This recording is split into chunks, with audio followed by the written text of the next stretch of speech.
Assalamualaikum warahmatullahi wabarakatuh. Sebelum mempresentasikan materinya, terlebih dahulu kami memperkenalkan diri. Kami dari kelompok 4 kelas manajemen 10 dengan mata kuliah budaya dalam bisnis akan mempresentasikan materi tentang kepemimpinan dalam budaya organisasi. Saya Denisa Putri, nomor BP 19101155310447. Baiklah, presentasi yang pertama akan disampaikan oleh saya sendiri. Yang pertama, saya akan menjelaskan apa itu kepemimpinan dan keterampilan yang dimiliki seorang pemimpin. Kepemimpinan bisa diartikan dengan proses mendorong orang dan membantu orang lain untuk bekerja dengan antusias dengan mencapai tujuan. Ada 3 keterampilan yang dimiliki oleh para pemimpin. Yang pertama yaitu keterampilan teknis atau technical skill. Yang kedua yaitu keterampilan manusia atau human skill. Yang ketiga yaitu keterampilan konsep atau conceptual skill.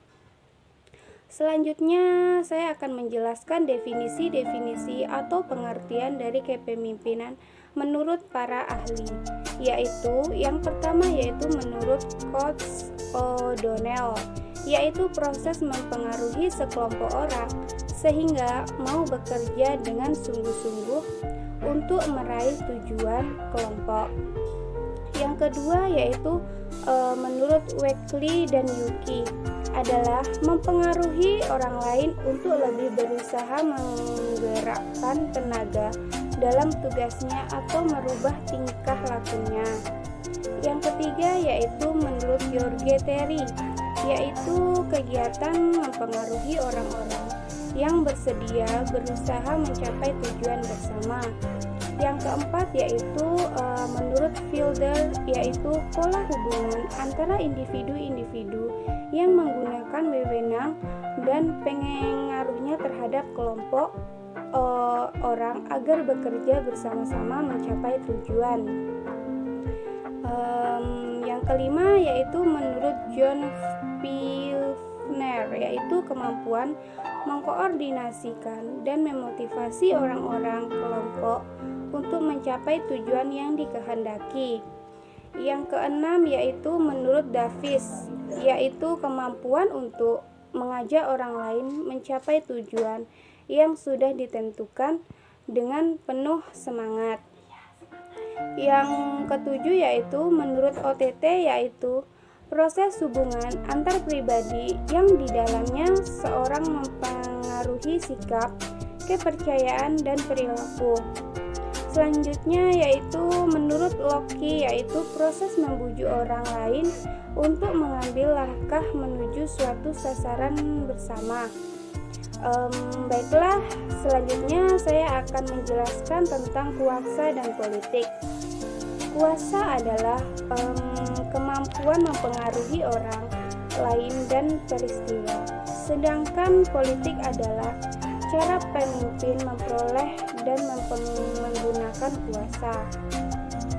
Adapun jenis-jenis kuasa yaitu sebagai berikut. Yang pertama, kuasa pribadi atau personal power atau legitimate power position.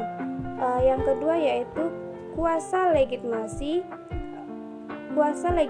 power atau official power. Yang ketiga yaitu kuasa ahli atau expert power. Dan yang keempat yaitu kuasa politik atau politic power. Baiklah, sekian dari presentasi saya. Jika ada kesalahan dalam penyampaian dan ketidaksempurnaannya mohon dimaafkan. Presentasi selanjutnya akan dijelaskan oleh Fadil Roif. Kepada Fadil Roif saya persilakan. Assalamualaikum warahmatullahi wabarakatuh. Perkenalkan, nama saya Fadil Roif.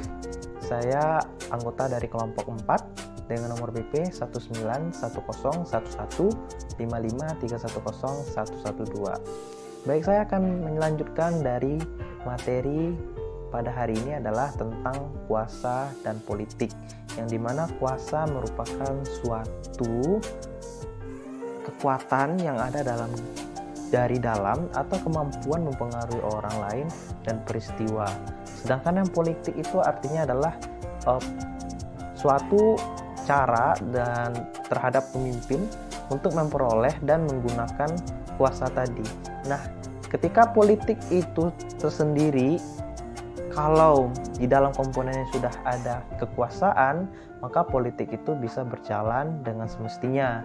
Nah, kita masuk kepada jenis-jenis kuasa. Nah, jenis-jenis kuasa yang pertama adalah ada kuasa pribadi, kemudian kuasa legitimasi, kemudian ada kuasa ahli, dan yang terakhir adalah kuasa politik. Kuasa pribadi yakni adalah personal power, atau dengan istilahnya mungkin privilege gitu, yang hasil dari diri sendiri, atau mungkin ada saja yang menjadi komponen seperti dari orang-orang terdekat. Nah, itu termasuk dari kuasa pribadi atau personal power. Kalau masa tentang kuasa legitimasi, yakni adalah suatu kuasa yang berada dalam posisinya tersebut, itu dalam suatu kuasa. Kemudian dalam selanjutnya adalah kuasa ahli atau expert power. Nah, yang mana kekuasaannya mutlak atau penuh, tidak digugat apapun gitu. Nah, ini biasanya kekuasaan yang bersifat expert power ini adalah orang-orang yang terpenting di dalamnya. Dan untuk yang terakhir adalah kuasa politik atau politik power gitu. Nah, perlu kita ketahui, politik itu adalah seni mengatur yang ada dalam suatu organisasi gitu dengan tujuan tertentu. Nah, ketika politik itu berjalan, maka untuk bahan bakarnya adalah kuasa gitu. Jadi sebelum kita berpolitik, hendaknya kita harus mempunyai kekuasaan. Sekarang kita lanjut tentang gaya kepemimpinan, yang dimana kita menghubungkan antara teori X dengan teori Y.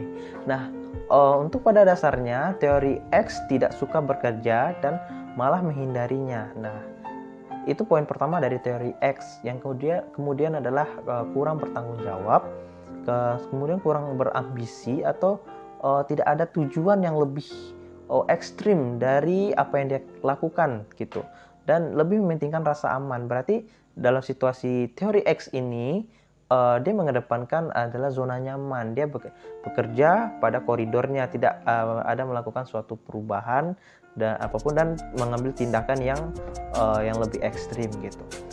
Kemudian dengan selanjutnya dalam teori X ini dia mengerjakan secara paksa, dia harus paksakan, kemudian dikendalikan dan diancam dengan hukuman untuk mau bekerja.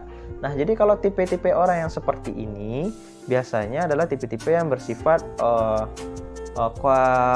koalis gitu. Yakninya adalah dia harus berpatokan seperti ini, harus ada yang jelas gitu dengan aturannya supaya dia mengerjakan dengan baik gitu. Dan dengan asumsi yang seperti ini, para manajer adalah memaksa dan mengendalikan pegawai. Nah, kalau misalkan dalam dunia organisasi, dalam pekerjaan, kalau kita pasti sering mendapatkan para pekerja yang seperti teori X, yang dimana harus para manajer melakukan tindakan yang seperti keras atau diancam. Nah, maka pegawai tersebut bisa melakukan pekerjaannya dengan baik gitu. Nah, itu teori dari X. Selanjutnya untuk teori Y adalah bahkan di teori Y ini adalah justru sebaliknya, bekerja pada hakikatnya sama dengan bermain gitu. Dia feelingnya tuh dapat dalam bekerja gitu. Kemudian pada dasarnya orang yang tidak berpembawaannya yang malas. Nah, pembawaan malasnya jadi rajin gitu. Tidak ada di situ teori Y itu mengatakan para pekerja itu malas, bahkan dia bersemangat gitu dan kejar target dari organisasinya tersebut. Kemudian orang yang memiliki yang potensi, nah dia memiliki imajinasi, kepandaian, kreativitas yang dapat diterapkan dalam bekerja. Nah, selanjutnya dalam asumsi ini yang harus manajer lakukan ketika ada orang yang berprinsip seperti teori Y adalah mengembangkan potensi pegawai. Nah, bahkan yang manajer yang seperti ini sangat mudah untuk bisa mencapai target dari organisasi tersebut karena pegawainya semuanya tidak ada hambatan atau tidak ada menjadi PR bagi manajer untuk mengelola pegawainya atau sumber daya manusia yang ada dalam organisasinya tersebut. Kemudian yang terakhir adalah membantu menyalurkan potensi. Baiklah, itulah yang saya sampaikan pada hari ini. Semoga dari apa yang saya sampaikan tadi bermanfaat untuk bagi kita semua. Yang terpentingnya adalah kalau kita menemukan orang yang seperti teori X dan teori Y, para manajer harus bisa tahu bagaimana cara menanggapi para pegawai atau para yang ada dalam organisasi tersebut dengan baik nantinya. Terima kasih. Wassalamualaikum warahmatullahi wabarakatuh. Assalamualaikum warahmatullahi wabarakatuh. Perkenalkan, nama saya Hani Insani, nomor BP 19101155310456. Baiklah, saya akan melanjutkan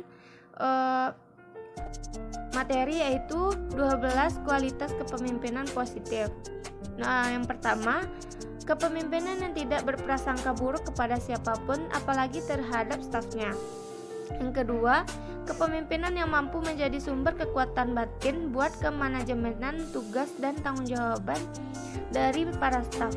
Yang ketiga, sebagai sumber kebijaksanaan dalam semua aspek kehidupan organisasi. Yang keempat, sebagai pembersih pikiran negatif. Yang kelima, sebagai energi vital organisasi. Yang keenam, sebagai kesadaran spiritual. Yang ketujuh, kepemimpinan tanpa serakah. Yang kedelapan, pemimpin yang hidup sederhana. Yang kesembilan, kepemimpinan yang terbuka terhadap semua situasi dan kondisi organisasi. Yang kesepuluh, kepemimpinan sebagai guru kebajikan. Yang kesebelas, kepemimpinan sebagai penyempurnaan kultur. Dan 12, kepemimpinan sebagai pusat sukses. Selanjutnya, 4 karakter karyawan positif. Yang pertama, mengerti akan kerja keras. Yang kedua, menikmati pekerjaan bukan sebagai beban. Yang ketiga, melihat sisi baik selalu. Yang keempat, melakukan lebih dari segala hal, menuju citizenship behavioral (OCB). Selanjutnya, pemimpin yang autokratik, memusatkan kekuasaan dan pengambilan keputusan bagi diri sendiri. Kelebihannya, memuaskan kepemimpin. Yang kedua, pengambilan keputusan dengan cepat. Yang ketiga, pendayagunaan pegawai yang kurang kompeten. Dan selanjutnya, memberi imbalan. Kelemahannya ialah orang-orang tidak menyukai, khususnya pada saat menimbulkan rasa takut dan keputusasaannya. Assalamualaikum warahmatullahi wabarakatuh. Perkenalkan, nama saya Poppy Nusa Fitri dari kelompok 4 dengan nomor BP 1910110081. Baiklah, di sini saya akan menjelaskan tentang pemimpin yang partisipatif. Pemimpin yang partisipatif adalah mendesentralisasikan wewenang keputusan berdasarkan konsultatif, mendorong karyawan untuk mengembangkan gagasan dan mengajukan saran. Yang kedua yaitu pemimpin yang bebas kendali, yaitu menghindari kuasa dan tanggung jawab. 2. Mengabaikan kelompok dan kelompok mengambil inisiatif, dan melatih dan memotivasi bagi diri sendiri. Selanjutnya yaitu kepemimpinan konsiderasi, dikenal dengan urgensi pegawai, yaitu meningkatkan prestasi dan kepuasan kerja karyawan, memperhatikan kebutuhan manusiawi karyawan, membina kerja tim, dan membantu karyawan untuk memecahkan masalah. Selanjutnya yaitu kepemimpinan struktural, dikenal dengan orientasi tugas, yaitu dengan membuat orang sibuk dan mendesak mereka untuk berproduksi. Selanjutnya yaitu kepemimpinan kontingensi, yaitu gaya kepemimpinan yang sesuai dan bergantung pada situasi di mana pemimpin bekerja, yaitu menguntungkan atau tidak menguntungkannya atau di antara keduanya. Assalamualaikum warahmatullahi wabarakatuh. Perkenalkan, nama saya Widya Putri dengan nomor BP 19101155310291. Saya akan melanjutkan materi yang sebelumnya, yaitu menurut Fielder Keefektifan pemimpin ditentukan oleh interaksi antara orientasi pegawai dengan 3 variabel tambahan yang berkaitan dengan pengikut, tugas, dan organisasi, yaitu hubungan pemimpin, struktur tugas, kuasa posisi pemimpin. Mitos-mitos pemimpin. Mitos pemimpin adalah pandang-pandangan atau keyakinan-keyakinan masyarakat yang dilekatkan pada gambaran seseorang pemimpin. Ada 3 mitos yang berkembang di masyarakat, yaitu mitos De Broglie, mitos De Vooral-Svensson. Mitos De Broglie, mitos ini berpandangan bahwa pemimpin itu dilahirkan bukan dihasilkan atau dididik. Mitos De Vooral, mitos ini berpandangan bahwa sekali seorang menjadi pemimpin, selamanya dia akan menjadi pemimpin yang berhasil. Mitos De Intensity, mitos ini berpandangan bahwa seorang pemimpin harus bisa bersikap tegas dan galak karena bekerja itu pada dasarnya baru akan bekerja jika didorong dengan cara yang keras. Tugas tipe kepemimpinan: tipe otoratik, tipe paternalistik, tipe karismatik, tipe laissez-faire, tipe demokratik. Sekian dari saya dan dari kelompok saya ucapkan terima kasih. Assalamualaikum warahmatullahi wabarakatuh.